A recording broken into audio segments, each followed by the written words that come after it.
I am going to tell you a secret. It's a really weird contradiction that happens in cello playing and in music in general, and that is that having a good or not so good long-term memory has almost nothing to do with your ability or inability to memorize music.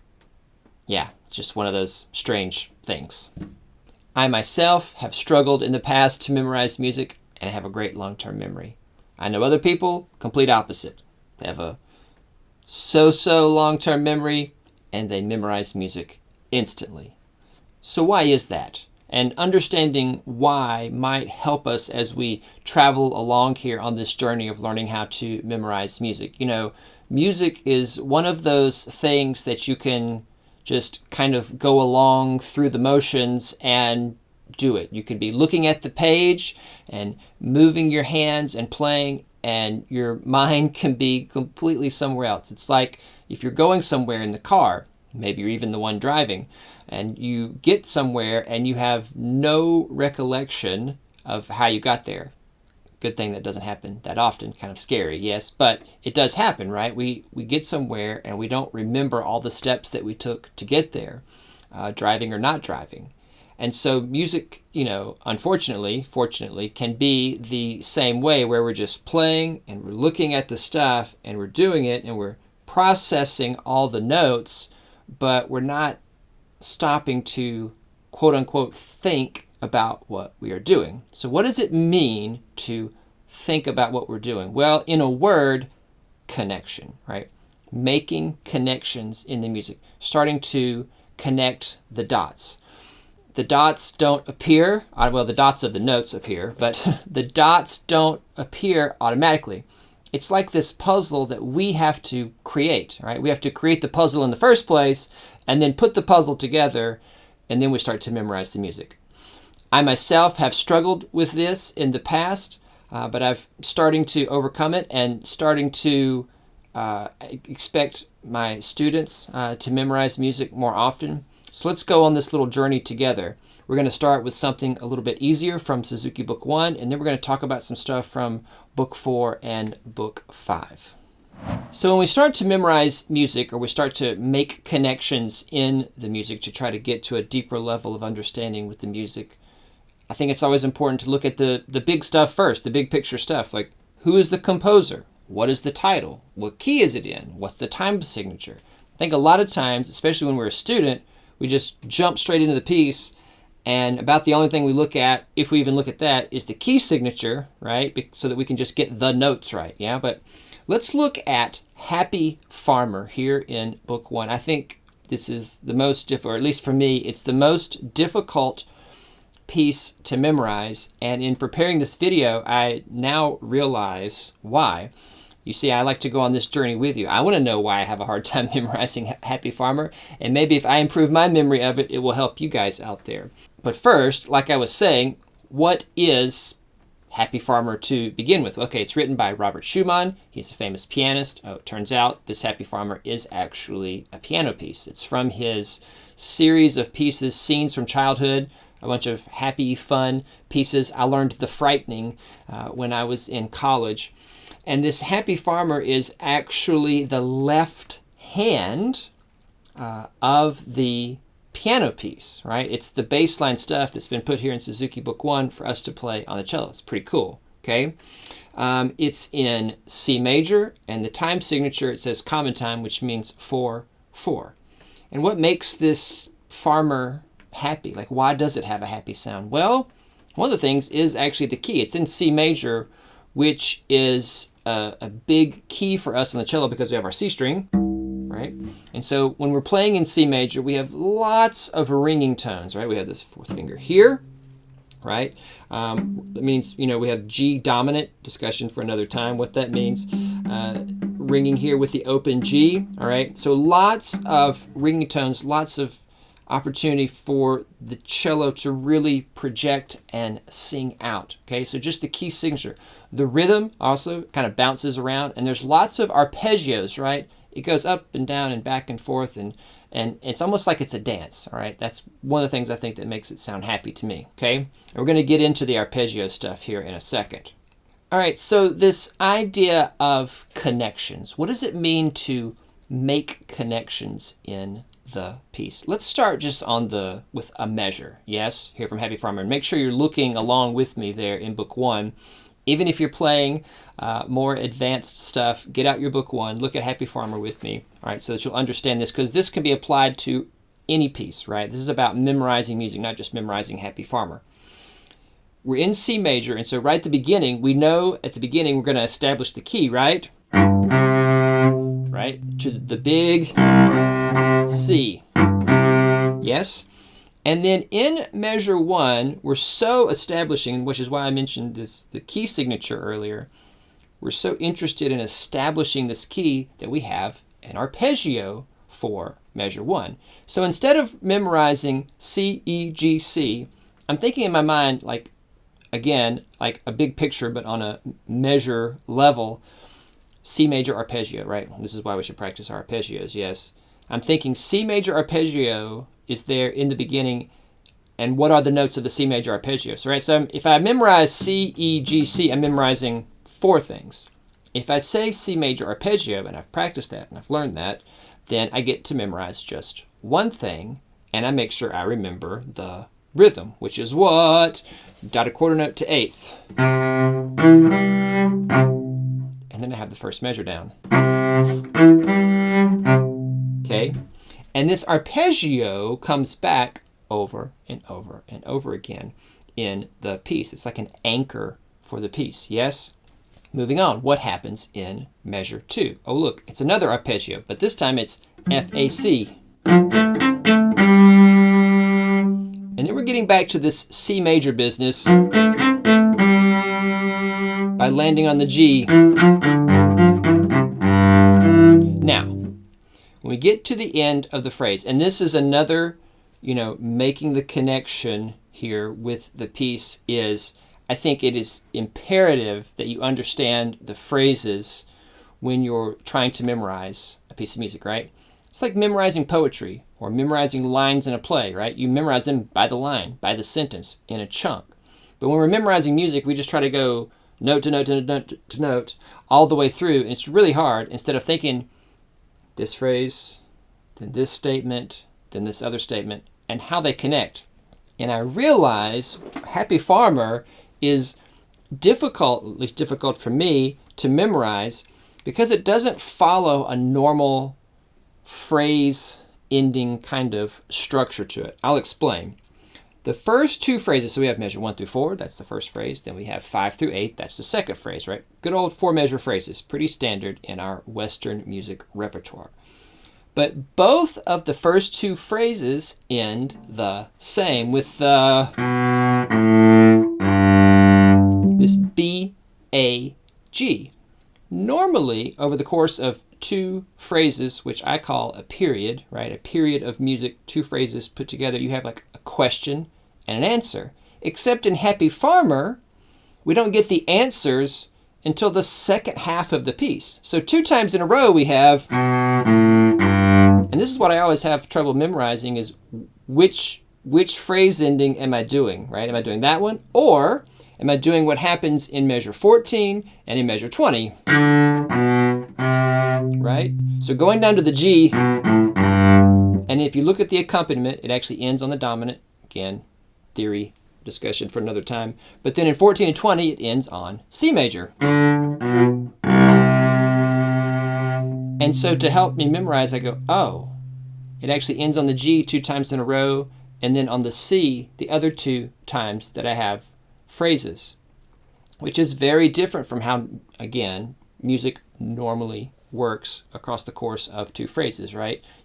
If you look at your music, we'll talk about it here maybe in the advanced pieces, you'll see it all the time, where you have this phrase, and then you have this phrase, and together they make a group or a period, and one ends in kind of a lift, kind of a question type way, and then the second one ends in kind of an answer type way, but not Happy Farmer. It's different. There's also something else that's different about the phrases here. We get the first phrase, the second phrase, they're identical, right? Same notes, just repeated. And then we have this little 2-measure something. Remember I said most phrases are 4 measures. Throughout this whole entire Suzuki Book 1, most of the pieces, all right, over 90%, in all the Suzuki books, 4-measure phrases. Except, what is this 2-measure thing that happens at 9? And it ends on this D before it goes back to what the beginning does. It really ends on a big question. It's almost like we're building this tension in the music. This little 2-measure thing, I don't even think of it as a phrase. I just think of it as an interlude. It's something that's in between. It's like a transition point between phrases, right? Because look, in measure 11, 12, 13, 14, that's a 4-measure phrase, right? We know that that goes together, yes? And then look, 15, 16, we have our interlude thing again. And it's like a surprise. In the beginning, we had 2 phrases in a row, yes, that were the same. Then we had the interlude.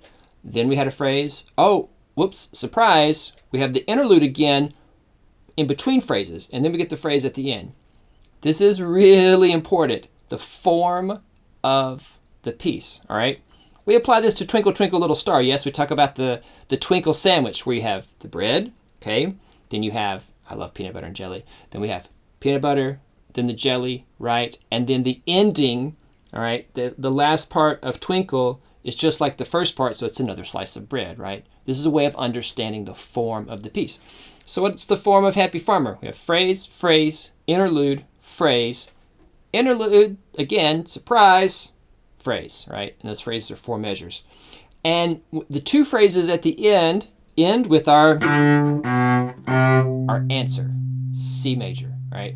This is so, so, so important for memorizing, because once I understand the structure, yes, then I can remember that one way, well, look at the music. This is the other thing about memorization. Then we just have to stop looking at the music. We just get in the habit of looking over there. Yes, I got to remember that it goes down that twice. That's how it ends 2 times. Then it goes.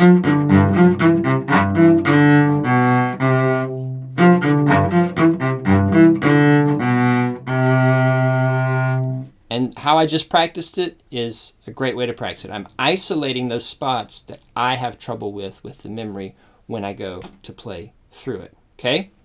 And one last thing I'll say here about Happy Farmer in relation to those 2-measure interludes. These become like anchors, right? Little anchor points, moments of transition within the piece.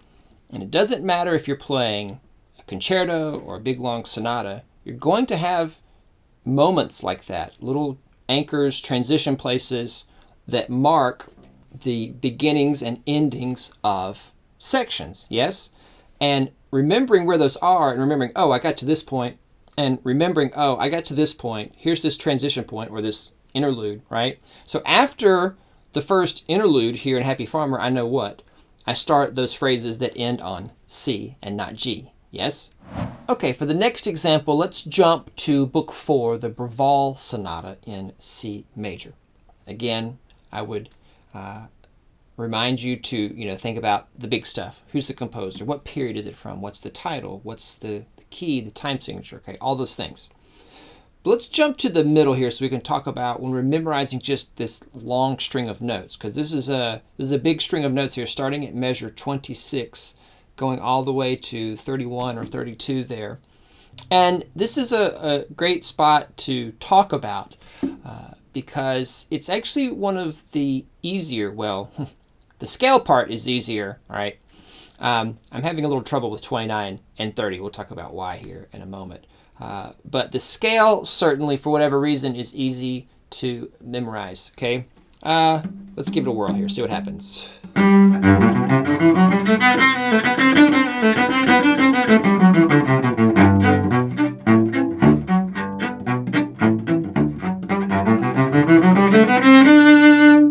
There we go. 29 and 30 is hard. Okay, but let's talk here first about measure 26. I think probably something that doesn't get said enough when it comes to memorization is how do I feel about it emotionally? Sometimes we just make a connection to a section because it's fun or the way our hands are moving or something, and it's just easy to memorize. This the same here for me, measure 26, 27. Like I mentioned at the beginning of the video, I have a great long-term memory, but don't memorize music so well. And I think it's because I was never really taught, this specific thing of, sometimes you'll make these connections automatically, which is great, but, it doesn't happen all the time. And so you have to make those connections happen purposefully, proactively, so that you can memorize the whole piece, right? Go through the steps. So what's happening in measure 26? It's a G major scale. Boom. That's like the first most important thing is like, oh, well, I know G major scale. I have G major scale memorized. It's G major scale with triplets. It's the first time we come to triplets. Like, oh, I get to that triplet section. I know it's a G major scale on triplets. Yes? It actually becomes quite easy to memorize. But what about the stuff afterwards? So I think for me, it's the bowing pattern. My right arm just gets into it here naturally in this moment. And what's happening? I'm playing a down bow on first finger on the B. Then what? Then I slur 3, then separate, then slur 3. And it's the same 3 notes that get slurred. Right? And those are the only slurs that happen in this little passage. Okay? Separate. Now, here's where I get into trouble, 29 and 30. When we have these jumping patterns, it's like things are staying the same but changing slightly. And it can be sometimes that makes it easier to memorize, sometimes it makes it harder. For me, memorizing what the chord structure is, kind of like we talked about with Happy Farmer. So what's happening here? We have G chord, then we have a D chord, D7. So remembering that the 7th chord, the dominant. And then what? It repeats. And here's another important part about memorization is like you want to remember the bowings, but also the dynamics. And so we know here in 29 and 30 what? We have forte and then piano. All right? We have one way. What else is happening here? I'm also skipping a string in this little finger pattern, right? I'm going from G string to A string, and then I'm going C string to D string when I'm playing. And actually, the first 3 happen G string to A string, crossing over with the harmony, and then only actually the last one is C string to D string. Maybe that's why I have a little trouble there memorizing 29 and 30. So it's forte once, then piano, and then what happens in 31? G major scale again.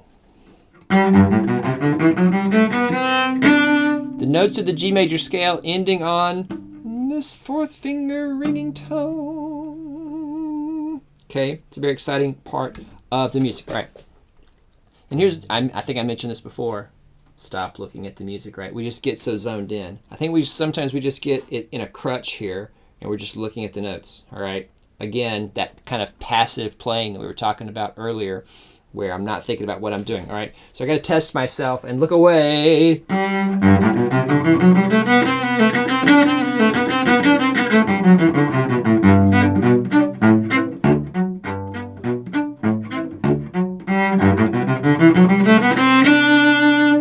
Yes, I was sweating that, remembering that C natural over there. Okay, all right. And of course, now I'm thinking about it because I tested myself earlier and I was having a little trouble there. All right, and so using the range, right? We talked about the one spot that goes up to the 4th finger, using the fact that it's a scale, thinking of it in a chunk. Like, what is this thing? We mentioned that with arpeggios in the Happy Farmer. Now we're mentioning it with the scale, okay? 29 and 30 is that skipping section where I'm skipping over a string, right? And that helps me remember. It helps me remember that I'm outlining a G chord or a G arpeggio, and then I'm outlining a D arpeggio, a D chord, right? And I'm in the key of G major here for a moment, right? What's the title of the piece? Oh, Sonata in C major.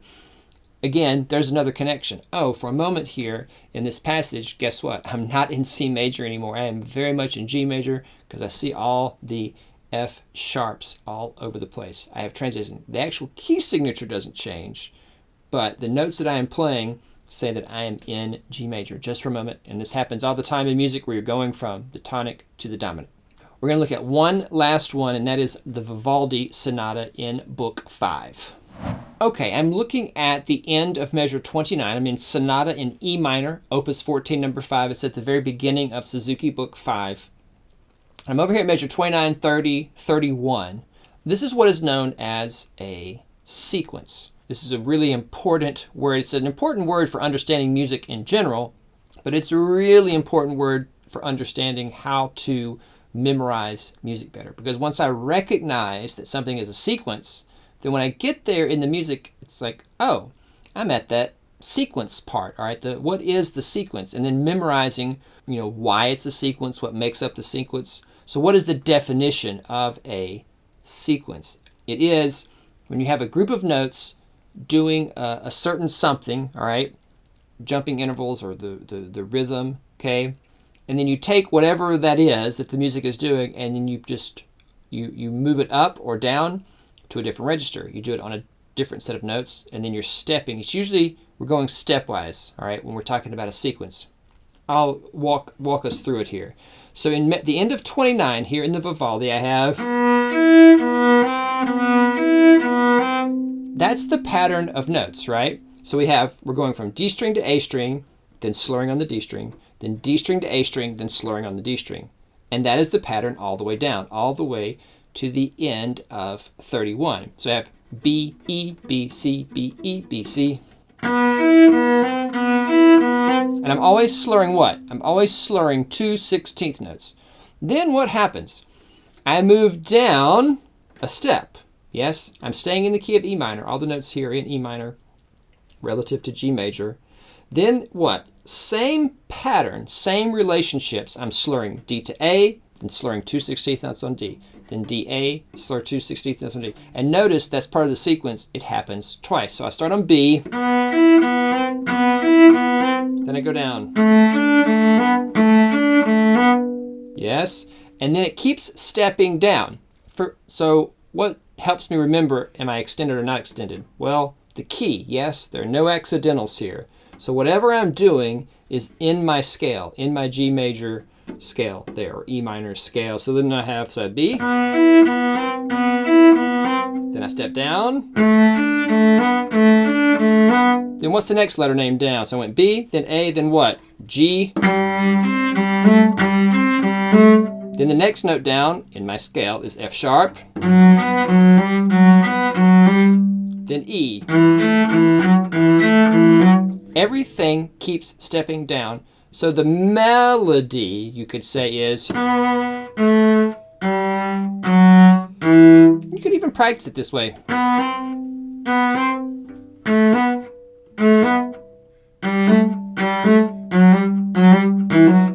Right? That's one part of the sequence. And the other part is...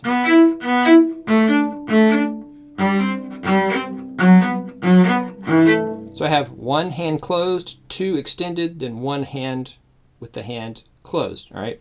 This is a sequence. This is exactly, it's like a perfect definition, a perfect example of what a sequence is. Stepping down and doing the same pattern of notes, of intervals and rhythms, yes? And so when I get here to 29, I know, oh, hey, it's that sequence that starts on B. And then boom, I'm good to go.